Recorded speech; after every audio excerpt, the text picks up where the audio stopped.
Dee diddle hi dum do, he lie dum, dee diddle hi dum do, he lie dum, dee diddle hi dum do, he hiddle hiddle hiddle hiddle hi dum do.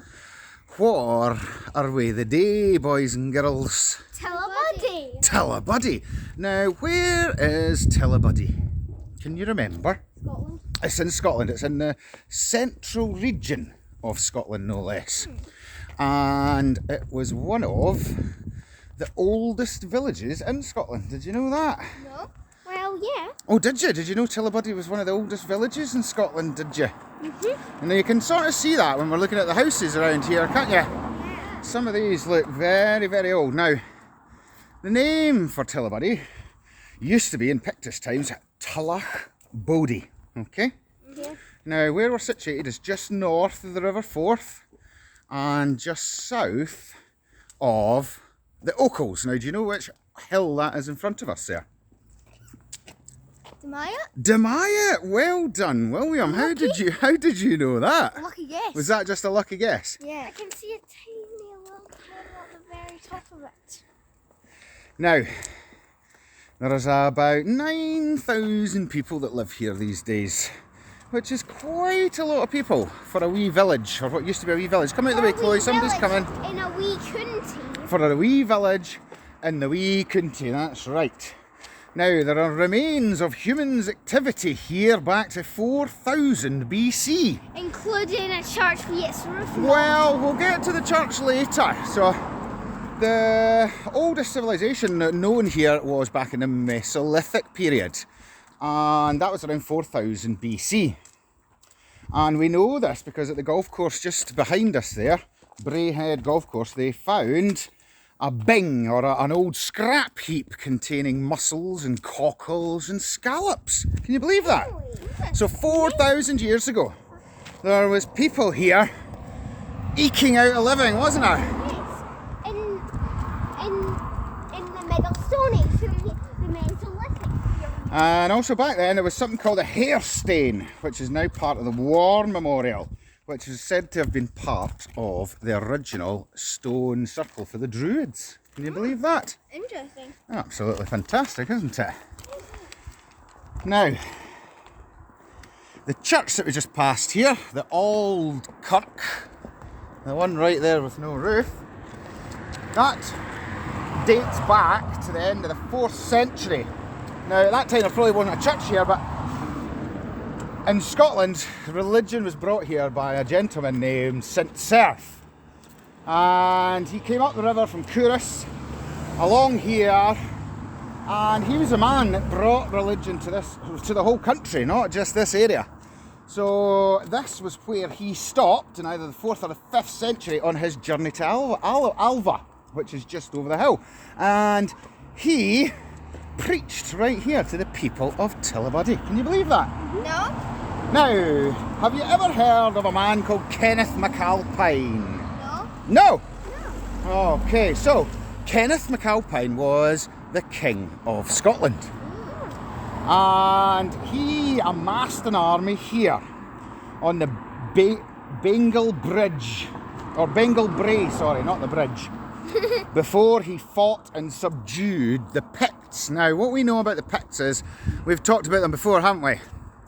And they used to have forts right along the Ochils, and they had one right here on Demaya. So you can just imagine, as you look along the Ochils, we can't see very well because of the trees today, but as you would have looked along, you come to Alva, and then along to Tillicootree, behind those trees, and right along here would have been all the Picts forts. So this would have been the perfect site for Kenneth and his armies to have a wee look about and see what they were up against, wouldn't it? Before the distinctive look about ye. And he is reported to have given Tullibody its name as well, because what he is said to have called it was Tullibody, meaning the oath of the croft. Can you believe that? No. Pretty Well, cool. yeah. So this is one of the first oldest villages in Scotland, and it was also named, or said to have been named, by Kenneth MacAlpine, the King of Scotland, no less.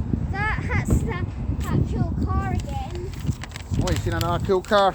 Nice. That's not a bad wee motor, eh?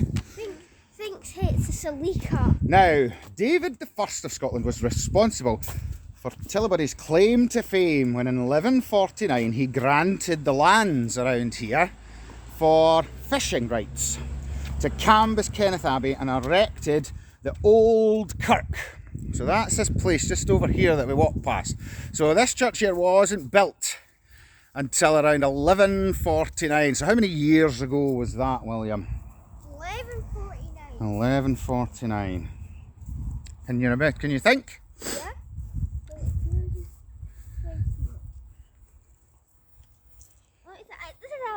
Is this quite a tough one? So 1141. 1141. 2021. 41. 21. 890 years. Wow, that's a very long time ago, isn't it? Now, Hugh de Roxburgh was the rector of Tullibody, the Chancellor of Scotland, and the Bishop of St Andrews. So the man who was here when this first was built, when the village was first here, he was probably the most powerful man in the whole of Scotland. Doesn't it sound like it? You see all these little yellow flowers? I do. What are all these little yellow flowers here? I think they're dandelions. They look a bit like dandelions, don't they? We'll have a wee look and show everyone. But actually, they're a type of cocksfoot. Oh, another cocksfoot, you say? Different variety this time. Right, shall we open this gate and take a wee walk up to this church? Because I have got a wee story about this church that I would like to tell you. What do you think? Right, threes go. Now, there's a very famous stone here. We're called the Maiden stone. Now, in the 19th century, there's actually a picture of it that shows the priest well and the Maiden stone right in this area here. Now, in January 1560, William Kirkcaldy of Grange demolished part of the bridge that was nearby here for crossing the river. And do you know why he did that? Why? Because we were being invaded by the French at the time. So it was an attempt to slow the French down from getting back to Stirling Castle. Now, there was a Frenchman, a commander called Henry Clouton. And what do you think he did to rebuild the bridge? What's missing from this church? He used stones from the church. No. From the church roof. From the roof. So the roof would have been made of what? Stone. Wood. Wouldn't it? The rafters and stuff. Yeah. So he took that down and rebuilt the bridge, and it said that this basically stopped the French in their tracks long enough for the British to regain control of the situation. Oh. Can you imagine that? Just one little bridge. You don't Now, I've never really thought of that, Dad, though. have you not really thought of that before? Now, wait a minute, here's a gravestone here. So this just shows you how old this place is. What is the date on this one? 1746. 1746. So we're talking what we're talking about when this was built was a good 700 years before that, or 600 years before that. So I'm sure there'll be some even older ones around here. We'll try and look for them. Yeah.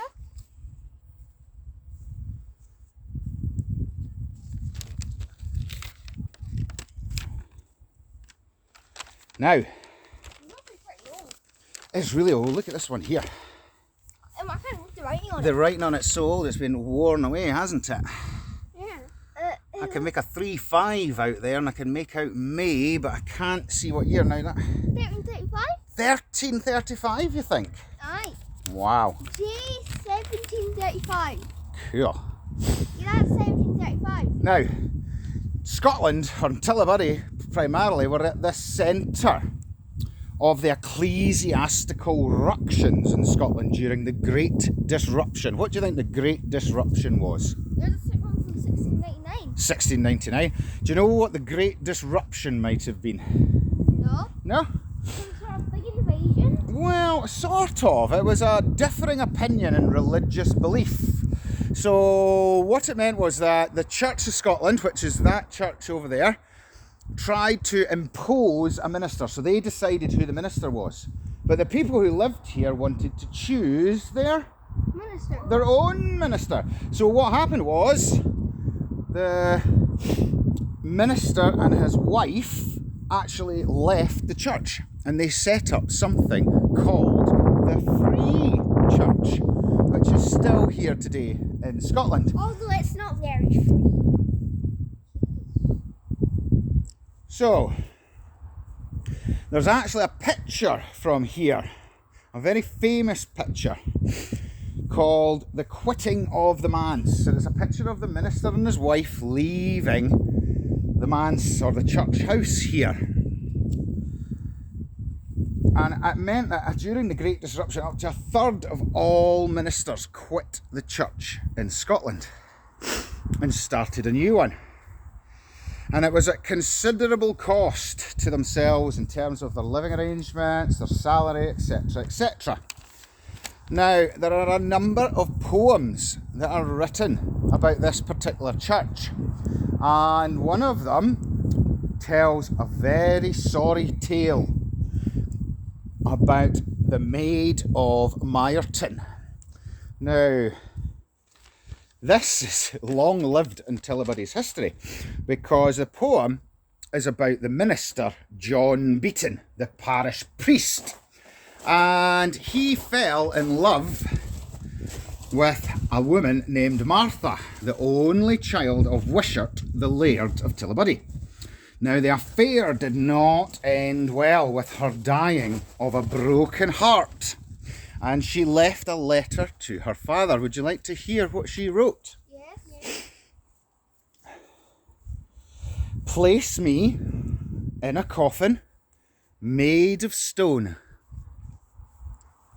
nor tree plant near, nor earth be lain thereon. And let distance be about a perch before the middle entrance of the church, so that false Beaton, passing in and out, may see the relic of his pride and sin. So what do you think that means so far? So the lady was very, very unhappy, and what she did was she was buried. See at the other end of the church here? She got buried above the door, so that would have been the entrance to the church at the other end.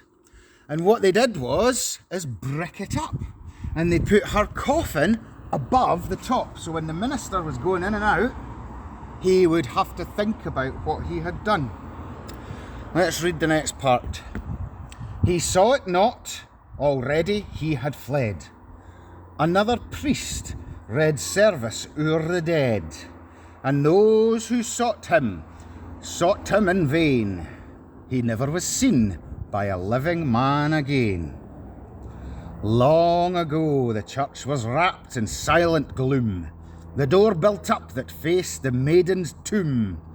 The tomb lies open, empty, broken, marred in ancient Tullibody's quiet graveyard. What do you think of that? How crazy is that, eh? Well, you found a grave from 1521. Let's have a wee look at this. In memory of John Scott, who was the taxman of Alloa. Oh wow, we'll need to find out about this guy, won't we? Yeah. And died in November 1521, aged, is that 11 years? That can't be right. Can't be 11 years if he was a taxman. It must have rubbed out or something. Here's another one here, 1743.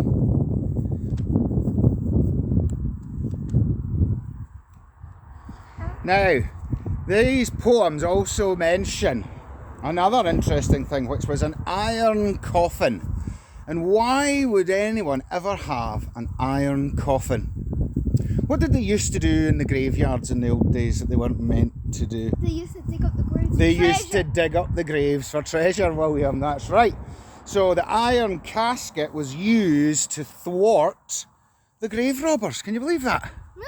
And also, it was very prevalent in Egyptian times because of the pyramids. It still is today. And so this old iron casket was known as a mort safe. How's about that? Sounds very interesting. Right, well, we just have one wee walk back down. Oh, look, I see a wee, is that a magpie over there, Chloe? Yeah. A wee magpie. Is he coming to listen to our story? I think so. Look at him.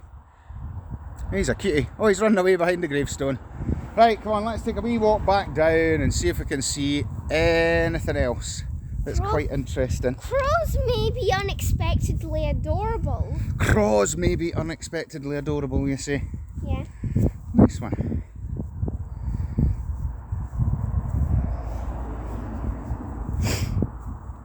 Oh, dearie me. It's a wonderful wee church with a wonderful wee history, isn't it? Yeah. And here's the other Church of Scotland one.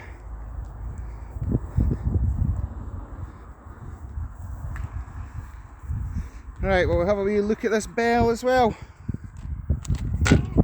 Yeah.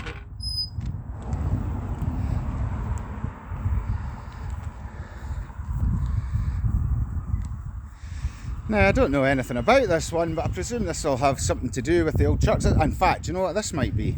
Yeah. I think this might be the old bell from that bell tower up there on the Auld Kirk. What do you think? So do they ring that whenever it's time for service? Would they ring Well, that? yeah, they would have rung it at some point, but I don't think anymore. So I don't know. I'm just thinking, because there's no bell tower there. There's no bell in that tower there. So I think that's what this one might be.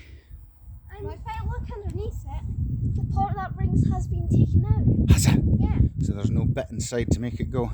Yeah. Right, well, we say goodbye, Tullibody. Bye, Tullibody. Bye, Tullibody.